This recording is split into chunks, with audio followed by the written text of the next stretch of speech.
Breaking news చూస్తున్నాం. ఇటు కడప పటేల్ రోడ్లో దారుణం చోటు చేసుకుంది.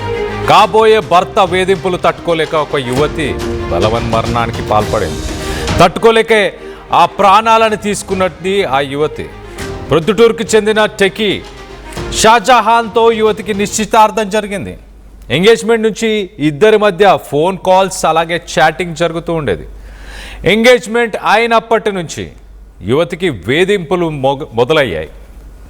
నాకు గర్ల్ ఫ్రెండ్స్ ఉన్నారు, నువ్వంటే ఇష్టం లేదని, నిన్ను చూస్తే నాకు ఫీలింగ్స్ రావట్లేదంటూ ఆ యువతితో షాజహాన్ చాటింగ్ చేసేవాడు. మొదట్లో జోక్ చేస్తున్నాడంటూ పట్టించుకోలేదు ఆ యువతి. కానీ పదే పదే అనడంతో మనస్తాపానికి గురై ఆ యువతి మృతి చెందింది. ఇంట్లో పోలీసులకు దొరికిన 12 పేజీల చివరి లేఖ. ప్రస్తుతానికి పోలీసులు కేసు నమోదు చేసుకొని దర్యాప్తు చేస్తున్నారు. ఇటు షాజహాన్ అలాగే ఆ మహిళకి సంబంధించిన ఫొటోస్ని మనం చూడొచ్చు. ఇటు ఎంతో హ్యాపీగా ఎంగేజ్మెంట్లో హ్యాపీగా ఉన్నట్టు కనిపిస్తుంది. ఎంతో అందంగా కూడా ఉంది ఆ అమ్మాయి. మరి షాజహాన్ తనని ఎందుకు అంతగా వేధించాడు, ఏ విషయం గురించి? అంతగా ఇష్టం లేకపోతే ఎంగేజ్మెంట్ చేసుకోవాల్సిన అవసరమే ఉంది. చేసుకున్న తర్వాత అంతగా ఇబ్బంది పెట్టాల్సిన అవసరమే ఉంది. 12 పేజీల్లో ఆ అమ్మాయి మరి ఏం విషయాలు బయటకి వెలుగులోకి తీసుకురావాలని ప్రయత్నం చేసింది చనిపోయే ముందు? దీనికి సంబంధించి మరింత డీటెయిల్గా మాట్లాడుకునే ప్రయత్నం చేద్దాం. మా ప్రతినిధి కిషోర్ అందుబాటులో ఉన్నారు. కిషోర్తో మాట్లాడి తెలుసుకునే ప్రయత్నం చేద్దాం. కిషోర్, ఇక్కడ ఆ కపుల్ని చూస్తే చాలా బ్యూటిఫుల్గా, ఆ అమ్మాయి చాలా అందంగా ఉంది. అంత మంచిగా ఉన్న అమ్మాయిని ఎందుకు అంతగా టార్చర్ చేశాడు షాజహాన్? 12 పేజీల లేఖలో ఇటు ఆ యువతి ఏం చెప్పుకొచ్చే ప్రయత్నం చేసింది? కళ్యాణ్, కాబోయే భర్త వేధింపులు తాళలేక ఓ యువతి ఆత్మహత్య చేసుకున్నటువంటి ఘటన కడప నగరంలోని పటేల్ రోడ్లో చేస్తుంది. నాకు గర్ల్ ఫ్రెండ్స్ ఉన్నారు, నువ్వంటే ఇష్టం లేదంటూ కూడా ఒక రకంగా వేధింపులకు గురి చేయడంతో తీవ్ర మనస్తాపానికి లోనైనటువంటి రెహనా తన ఇంట్లో ఉన్నటువంటి ఫ్యాన్ గురేసుకుని ఆత్మహత్య చేసింది. అయితే ఇటీవల ఏదైతే ఫిబ్రవరి 15వ తేదీన రెహానాకు అదేవిధంగా పొద్దుటూరుకు చెందినటువంటి ఏదైతే ఐటీ ఉద్యోగి అయినటువంటి షాజహాన్ కు నిశ్చితార్థం జరిగింది. నిశ్చితార్థం జరిగినప్పటి నుంచి కూడా వీరి మధ్య తరచుగా ఫోన్ సంభాషణలు జరుగుతుండేవి. అంటే తరచుగా జరుగుతున్నటువంటి నేపథ్యంలో ఒక్కసారిగా ఏదైతే తనకు గర్ల్ ఫ్రెండ్స్ ఉన్నారు, నువ్వంటే ఇష్టం లేదు, దీన్ని చూస్తుంటే నాకు ఫీలింగ్స్ కలగట్లేదు అన్నటువంటి భావన అటు తరచుగా మాట్లాడుతున్నటువంటి. అంటే మొదట్లో మాట్లాడినప్పుడు తనను ఆట పట్టించేందుకు ఈ విధంగా చేస్తున్నాడని భావించినటువంటి ఆ యువతి ఆ తర్వాత పదే పదే ఈ విషయాన్ని చెప్పడంతో ఒక్కసారిగా మనస్తాపం చెందింది. మనస్తాపం చెందినటువంటి రెహనా తను ఆత్మహత్య చేస్తున్నటువంటి పరిస్థితి. అయితే ఇటీవల కాలంలో తను ఎంఎస్సీ పూర్తి చేసుకుంది. ఎంఎస్సీ పట్టాను కూడా అంటే ఒక రకంగా గవర్నర్ చేతుల మీదుగా కూడా పట్టా అందుకున్నటువంటి పరిస్థితి. అలాంటి పరిస్థితుల నేపథ్యంలో ఒక్కసారిగా తన కూతురు ఆత్మహత్య చేసుకోవడం కూడా అటు తల్లిదండ్రులు కూడా తీవ్ర వేదనకు గురవుతున్న పరిస్థితి. మరోవైపు ఏదైతే తను ఆత్మహత్య చేస్తున్నటువంటి ఇంట్లో దాదాపు 12 పేజీల సూసైడ్ నోటు కూడా పోలీసులు ఇప్పటికే స్వాధీనం చేస్తున్నట్టు తెలుస్తుంది.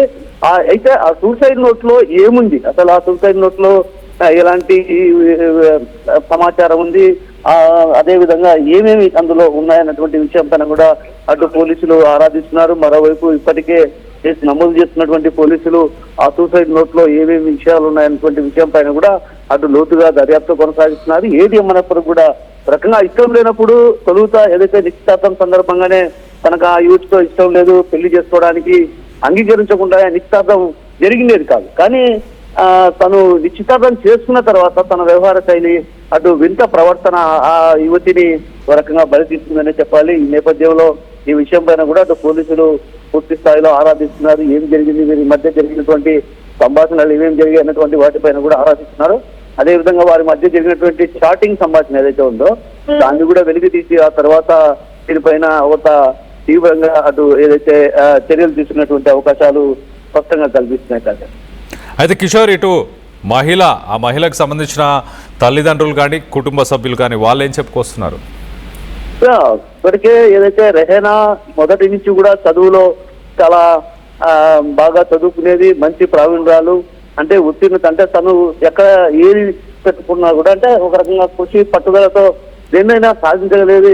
కాబట్టి ఒక రకంగా ధైర్యంతో ఉండేది. అంటే ధైర్యంగా ఉండేటువంటి నా బిడ్డ ఒక్క రకంగా తను వేధింపులు ఏదైతే తరచుగా ఈ విధంగా వేధించడం వల్ల నా కూతురు ఆత్మహత్య చేస్తుంది. అయితే ఈ విషయంలో షాజహాన్ది తప్పు ఉంది కాబట్టి ఖచ్చితంగా షాజహాన్ కఠినంగా శిక్షించాలి. ఎందుకంటే నిశ్చితార్థం అయిన తర్వాత ఏదైతే నిశ్చితార్థానికి ముందు తన కూతురుతో ఇష్టం లేదన్నటువంటి విషయాన్ని చెప్పింటే ఈ నిశ్చితార్థం కూడా చేసుకునే వాళ్ళం కాదు అని నిశ్చితార్థం చేసుకున్న తర్వాత ఫోన్ లో వీళ్ళిద్దరు మాట్లాడుకుంటున్నటువంటి నేపథ్యంలో అటు చాటింగ్ లో కూడా ఇంటే ఇష్టం లేదన్నటువంటి విషయం, అదేవిధంగా ఫీలింగ్స్ రావడం లేదు అంటే ఒక రకంగా ఏదైనా సాధారణ మహిళలు ఎవరైనా కొంత మనస్తాపం చెప్తారు. ఎక్కడైనా సరే మహిళలు ఎవరైనా సరే కొంత వాళ్ళు తీవ్ర వేదనకు గురయ్యేటువంటి పరిస్థితి కనిపిస్తుంది. కాబట్టి నా బిడ్డ వేదనకు గురై ఈ విధంగా ఆత్మహత్య చేస్తుంది కాబట్టి దీనికి కారణంగా కూడా షాజహాన్ కాబట్టి షాజహాన్ పై చర్యలు తీసుకోవాలంటూ కూడా అటు పోలీసులను డిమాండ్ చేసినటువంటి పరిస్థితి. అయితే ఈ విషయం పైన ఇప్పటికే పోలీసులు కూడా అటు ఏదైతే చాటింగ్ వ్యవహారాలు కావచ్చు, అదేవిధంగా లభించినటువంటి సూసైడ్ నోట్ను ఆధారంగా చేసుకొని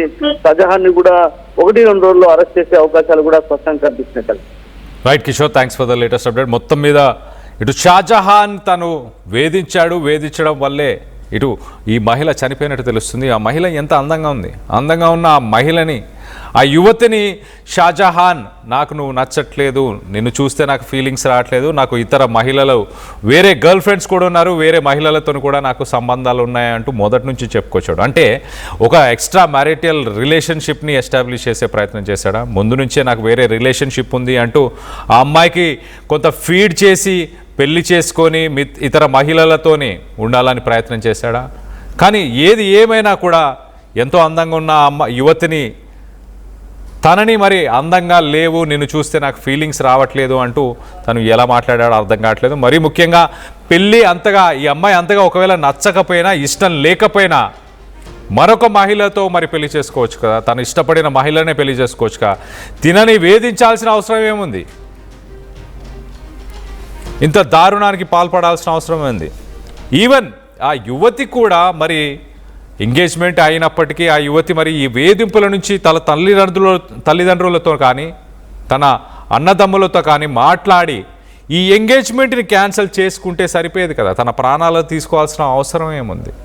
మొత్తానికైతే ఏదో ఇతర కారణాలు కూడా ఖచ్చితంగా ఉండే అంటే ఆ అమ్మాయి కూడా ఒక 12 పేజీల లెటర్ని కూడా రాయడం జరిగింది. ఆ 12 పేజీల్లో మరి ఏం వివరాలని ఉంచిందో, ఆ 12 పేజీల వివరాల్లో మరి పోలీసులు ఇన్వెస్టిగేషన్ చేసిన తర్వాతనే షాజహాన్ అలాగే యువతి మధ్య జరిగిన కాల్ కాన్వర్జేషన్స్ కానీ అలాగే ఆ చాట్లో ఆ నిజాలని బయటికి రావాల్సింది ఉంది. కఠినంగా షాజహాన్ని శిక్షించాలి, తమ కూతురు ఇలా చేసుకోవడానికి షాజహానే అన్ని రకాలుగా కారణం అంటూ ఇటు తల్లిదండ్రులు కూడా చెప్పుకొస్తున్నారు. ఒక విషాద సంఘటన అని చెప్పొచ్చు. ప్రొద్దుటూరుకి సంబంధించిన ఒక సాఫ్ట్వేర్ ఇంజనీర్ షాజహాన్ యువతితో నిశ్చితార్థం చేసుకొని ఆ నిశ్చితార్థం తర్వాత ఎంగేజ్మెంట్ నుంచి ఇద్దరి మధ్య ఫోన్ కాల్స్ అలాగే చాటింగ్, ఎంగేజ్మెంట్ అయినప్పటి నుంచి మరి ఆ యువతిని వేధించడం, నాకు గర్ల్ ఫ్రెండ్స్ ఉన్నారు అంటూ చాలాసార్లు పదే చెప్పుకుంటూ వచ్చాడు.